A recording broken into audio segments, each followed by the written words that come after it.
Ladies and gentlemen, Hex community of all ages, hey, Jake Freedom here, coming to you live from YouTube for this week's Hex Update Saturday for March 15th, 2014, and let me tell you, this patch here involves quite a bit. Patch 826 came out on Thursday, the 13th, I think it was, and if you've watched the video I put up there last night, or this morning, whenever it was, I gave you a little bit of a preview of some things that are coming out in this particular patch here, and Draft was one of them. Draft is a new kind of play. It's kind of like sealed play, other than just giving you, your booster packs, and you build your deck from there. You go ahead and you pass, booster packs around a table of 8 other players, and you select your cards from there, and then after you select your cards, you build your deck from that. It's very interesting. It takes quite a while.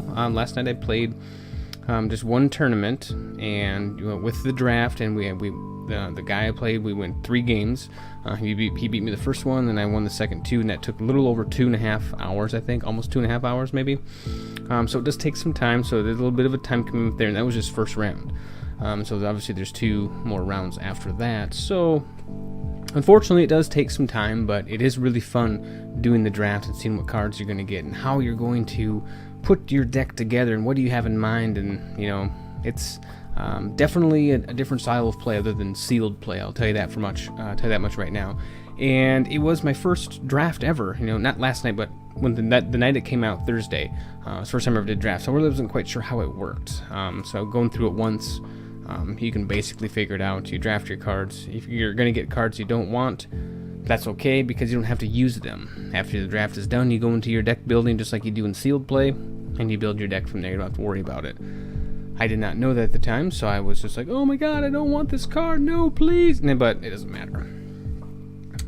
So yeah, that's the big update for this week here. And what we could do, let's just go ahead and take a look and see what the tournament queue actually looks like. They changed it a little bit, and it's actually pretty nice now. They've added these filters up top here, so you can go constructed, sealed, and draft, and you can just see what's actually going on there. Because before they had like all sorts of tournaments listed, and it was tough to find where the pool was, where you wanted to be, this, that, and the other thing. So I'm glad they did this. It makes it a heck of a lot easier. So you can just turn off the ones you don't want to see, turn on the ones you do want to see. So I like that a lot. Very nice, very nice, very nice indeed. So that's one of the things there.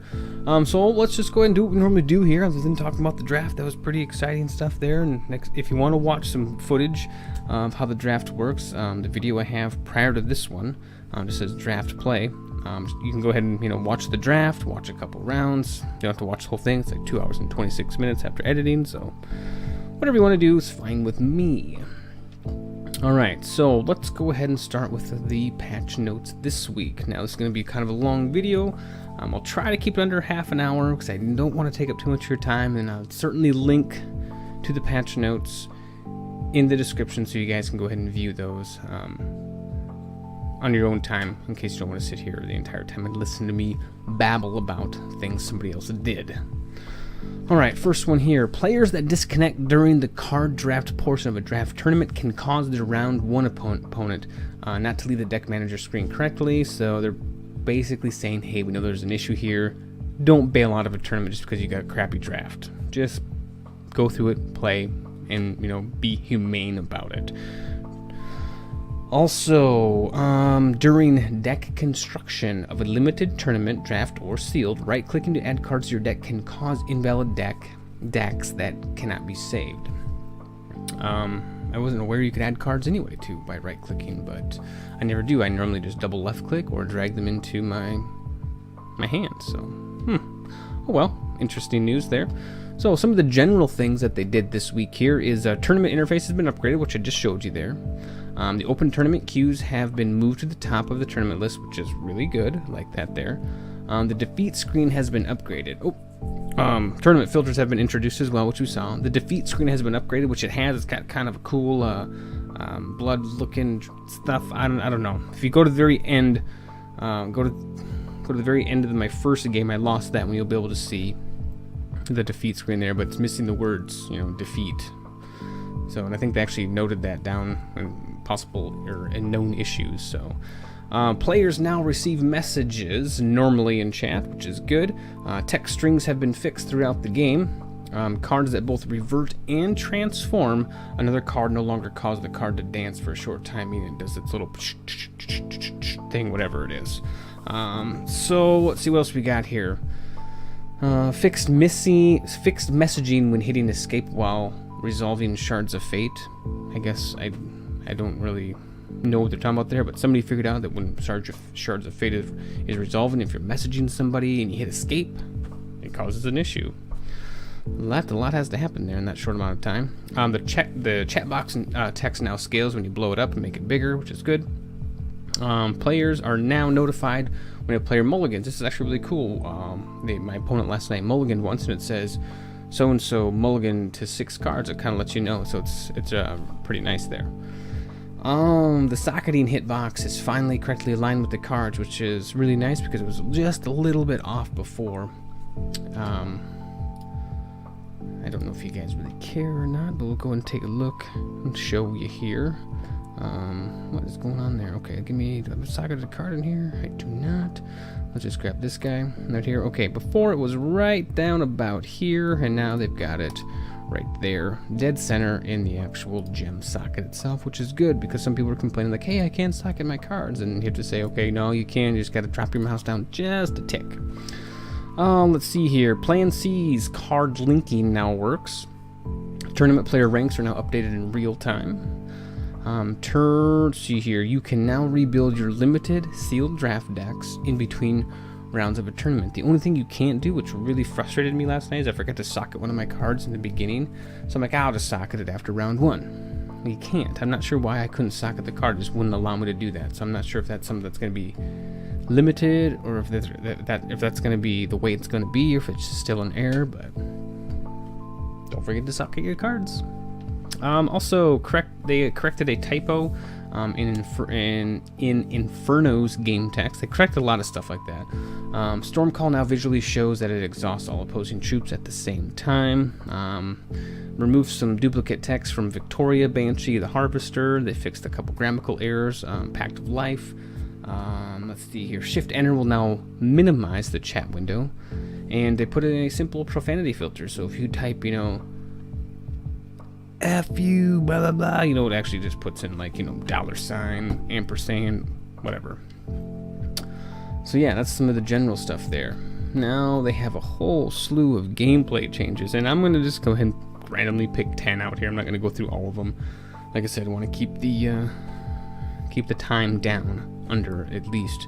I like to keep it right around 15 to 20 minute mark. Anything over that, it just gets a little long, so I'm gonna stop talking about it. All right, first one here, we'll just pull the first one off the top. Secret Lab will no longer prevent the game from completing when you have Sadistic Castigator in play. And some people in the forums were actually complaining about this. There's one guy that was like, stop playing short Secret Lab, blah blah. He's all mad about it. I'm just like, jeez dude, calm down. It's a card that people like to play. It's card draw. So anyway, they've got that fixed. Thank God. Honeycap will no longer automatically change stats under certain conditions. This was actually a pretty weird bug. I never could really duplicate it. It just happened. You throw Honeycap down, it come out as like a 6/6, and then you would do something. You'd like bring another Honeycap out, and you had to have something else on the board, and then your new Honeycap come out was like an 8/8, and then your other Honeycap would change to like an 8/8. It was really weird. I didn't know how it was actually working. I never spent enough time to figure out, okay, why are you doing this? But they fixed that. Flock of Seagulls now correctly absorbs all crush damage. People were not happy about this, but this is how Flock of Seagulls was supposed to be designed to begin with. It just wasn't. So we got that fixed. Spirit Dance will now correctly permanently modify cards in your deck. Puck Dream Bringer no longer incorrectly counts actions in your hand as viable cards. Okay. Attack and defense modifiers now apply last when a card's attack and defense are self-modified. There's a lot of the basic rules of this game here are very simple on the surface. It's when you get underneath everything. Okay, how do the cards interact, and at what time do they actually resolve. That's where a lot of the strategy and a lot of the actual how well you play the game and how well you know the game come into play. Is how well you can how well you know the underlying rules of all the actual card mechanics. So if you want to be good, I suggest you get to know the underlying card mechanics like the back of your hand. I don't even know the back of my hand very well. I don't stare that much, but anyway. Let's see here. Next one here. Chaos Key now reads basic 5. Void this artifact. Void target card. This is just a template. This is just a templating change. Templating? What does that mean? This is just a templating change. Let's pull that card up. Let's find the Chaos Key. He should be somewhere up here. Here he is. All right. Void this card. Void target card. Didn't it say that before? I'm not sure. I'm not sure what they mean by this is templating, but maybe they just changed. I have no idea. I don't know. I don't know what they do sometimes. All right. Mesmerize now reads target troop gets permanent. This troop can't ready during its controller's ready step. It said something weird before, like this troop can't ready. I'm not sure what it was. Just think it just said this troop can't ready. They fixed some missing texts from the Kraken, Replicator's Gambit, Lixol the Deathless Gem, and Phoenix Guard Trainer is now a common. Alright, enough of those. Some known issues. Pat counter indicates the draft is incorrect. Yes, when you're going through the draft, the counter up there says 1 of 24 or something like that, and it just kind of jumps all over the place, so we can't go by that. Rounds for matches and tournaments are not currently correct. Mouse over zoom in draft tournaments has been disabled. The victory animation is missing some text. Can you guess what it is? Alright, on to new cards. And everybody's excited to see the new cards. I know I am. I love seeing the new cards every week that they come out with a patch. So let's go ahead and pull that up here. Where did it go? Why do I always lose this stuff? There we go. Let's just go ahead and turn that off. Hopefully y'all can see that. Alright. First card here is an artifact. Shrine of Prosperity. 2 cost. It is a rare. At the start of your turn, reveal the top card of your deck. It gets permanent. If it's a troop, +1/+1. If it's a resource, you gain a charge automatically. And if it's a non-troop, non-resource, give it a cost -1. Super cool card. I like that one. I like that one a lot. Next card, Diamond, Angel of Dawn, 5 cost, 1 threshold troop. It has flight and steadfast. It is a legendary, 4/4. And when you draw this card, if it's the first card you drew, play it for free. Now that's pretty cool. You can get a free 4/4 flyer with steadfast. That would be pretty awesome. I'm not sure how often that's going to happen, but you never know. It's not unique, it's legendary, so you could have 4 or 5 of them, so you have the chance to actually have it happen in your hand, and nothing wrong with that at all. So I like that card. If you can get it out for free. Now, if you got to pay 5 cost for a 4/4 flyer, I think that's right. You know, on the bell curve of everything. You know, since it has flight is still a very good mechanic. Definitely in sealed play, and I haven't played enough draft to know whether or not flight is going to be a big factor in draft, but I'm assuming it will be if you can get flight cards. You know, the opponent I was playing last night, I don't know if it was a guy or not, it could have been a girl. The opponent had a couple flight cards, and they were devastating until I could actually deal with them. And luckily, I put Turbulence in my deck where you can destroy a card with flight. So it's still tough. They need another mechanic where cards can have, what is it called in Magic? It's called Reach. They can actually, so you can actually do something with flight cards. There's nothing that can actually defend against a flight card right now, unless you have, destroy the troop with a burn or a murder or a chaos key or turbulence, something along those lines. You can't defend against it. So hopefully they implement some type of mechanic that you can actually do that with. And it probably won't be on every card, and that's fine. Next card, Hero of Adamanthe. 5 cost, 1 threshold, 0/0 troop. He's a rare. As this troop enters play, reveal the top 10 cards of your deck. For each human revealed this way, this troop gets permanent +2/+2. Whoa.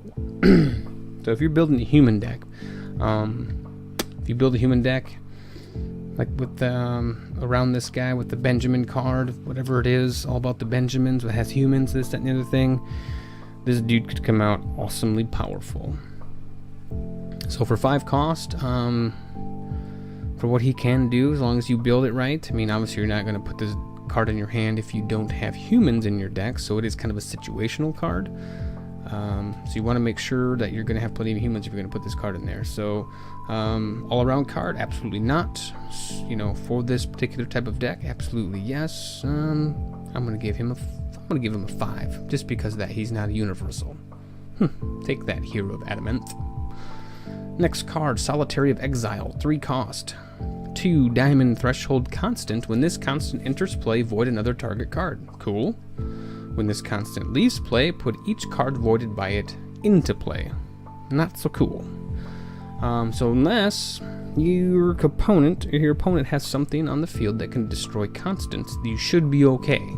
I don't see a lot of things that have been played that destroy constants. Now, granted, I haven't played a lot of constructed play. I've been normally with the sealed play in the draft. You know, so maybe it's changed for people dealing damage and getting rid of constants. I doubt it, but you never know. So I think, you know, 8 times out of 10, you'll probably be pretty safe voiding cards with this guy. Next one here, Ruby, Crushing Blow, 1 cost, 1 threshold, quick action. Target attacking troop gets +2/+2 and crush. I like that card. I like those quick actions where you attack and then they block, you know, and then you throw something like this on there. You can also, and then with this one here, you know, if it's just +2/+2, you're just going to survive. But now this one has crush, push some damage through still. Nice card. Easily a 9.5 on that card. Next one here, Elimination Specialist. Dwarf Ranger troop, 4 cost, 1 ruby threshold. What is he? He's an uncommon. I think that's what green is. He's a 3/2. This troop enters play with a rocket counter for each artifact you control.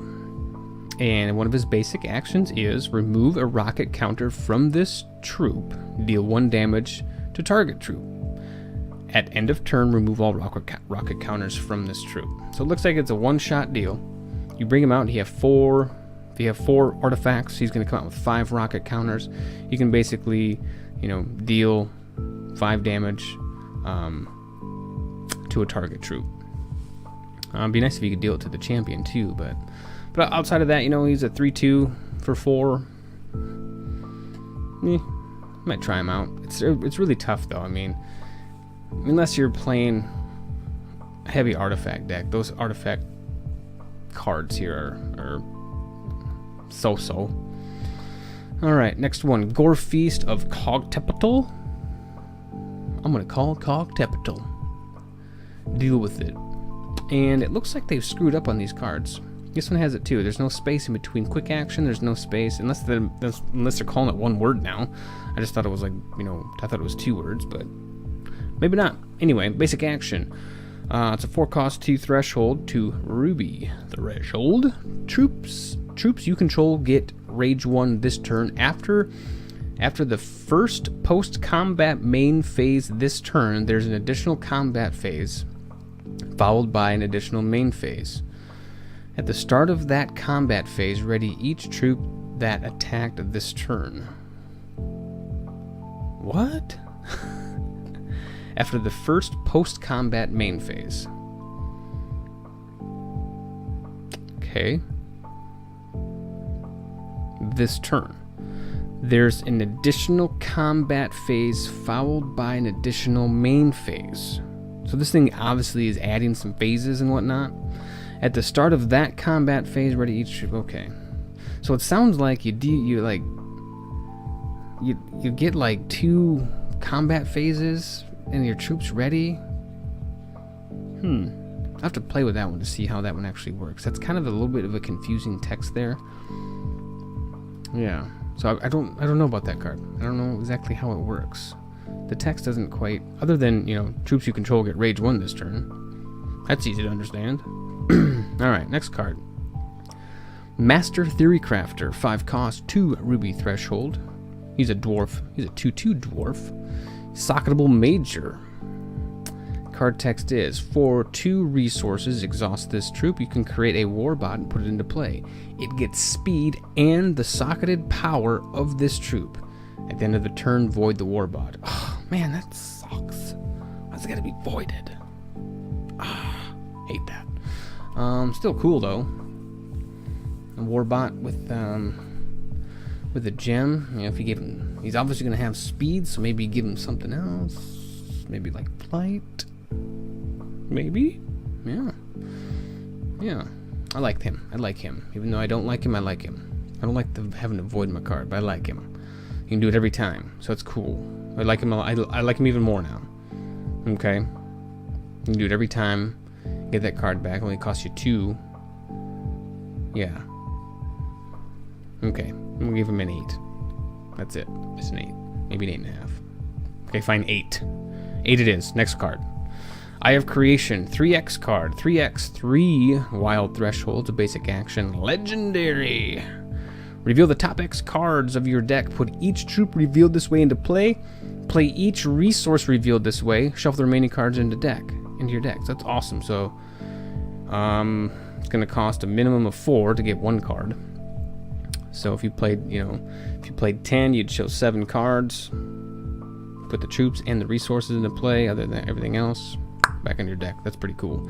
I think it's kind of expensive. A 3x. Make it 2. Or something. I don't know. 3x. Damn. Well, if you think about it, if you do 4, which would be minimum of 4, that's kind of like Secret Lab. 4 cost, draw a card, get rid of 1. Moonrise Sensei, he's 2 cost, draw 1 card when he comes into play. There's a lot of card mechanics, like Oracle Song, what is it, 2 cost, draw 2 cards, or 1 card? I think she's a little high priced. A little high. Not really, no it's not. Because they go into play right away. So that's, okay, I'm fine with that one. If you're fine with it, I'm fine with it. I like it. See how easily I change my mind? It's like, okay, just think about it. Oh, okay. Next card. Plant Garden, 4 cost, 3 threshold again. Dang, constant.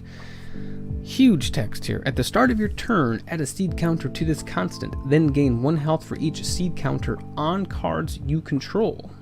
Then if there are 3 or more seed counters on this constant, transform it into a Venice Fly Gorger, there's a 60% chance of that, a Spore Stalk, 30% chance of that, or a Vine Goliath, and there's a 10% chance of that. I don't like RNG cards. You can't build a strategy around that. Let's click on we can't click on them either, can we?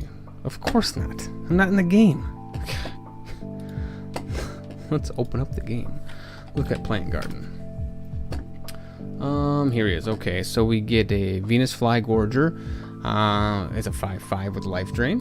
Okay, and we have, this is Spore Stalks, which is at the start of your turn, create a Spore Stalks and put it into play. At the end of your turn, deal 1 damage to target opposing champion for each plant you control. Yeah, I don't like that one. And then a Vine Goliath. Ooh, Vine Goliath. Crush. And he can exhaust a troop. He's a 9/9. No one has only a 10% chance of him coming out. Look at that guy. He's nice. He reminds me of the Briarwood Legionnaire or whatever it is. Kind of looks like that. That's a nice one there. Yeah. I wonder if he's really a common. Probably, since you can't get him. He's generated, so yeah. Cool card, Vine Goliath, 9/9. If he comes out, you're probably going to be in trouble. Maybe. Cool. Okay, Plant Garden is alright, but yeah. See, he looks like that guy, Briar Legion, because of all the viney stuff, plant crap going on. Yeah. So other than this one's okay. The only one I don't like is Spore Stalks, which, yeah, I don't like that one. At the start of your turn, create a Spore Stalks, put it into play. So you have 1, then 2, then 3. They have 3 toughness though, so Maybe. Do they go away after that, though? Do they go away? At the end of your turn, deal 1 damage to each opponent. No, they don't, so they stay there. Okay. So I think they're all pretty cool. Yeah, definitely Vine Goliath is obviously my favorite since he's a 9/9. But yeah, the Venus Flygorger, which is probably going to be the one you're going to get most of the time. You know, it's a 5/5 with Life Drain. Not bad at all. Alright, what did I do? I closed something down, didn't I? No, I didn't. Where did that go? Ah. Put that back. I have no idea what happened here. Yeah. Well, there's the patch notes. I think I moved him. Somehow. There we go. So anyway, yes. That's the patch for this week here. Patch 826. Where is my mouse? I'm all over the border now. Patch 826. I think it's a good one. Definitely, for sure. Like again, I'll put the patch notes where you can go read them in the description below, so you can look at all the different gameplay changes on this, that, and the other thing. Definitely gonna play around with that one weird red card, the Gore Feast.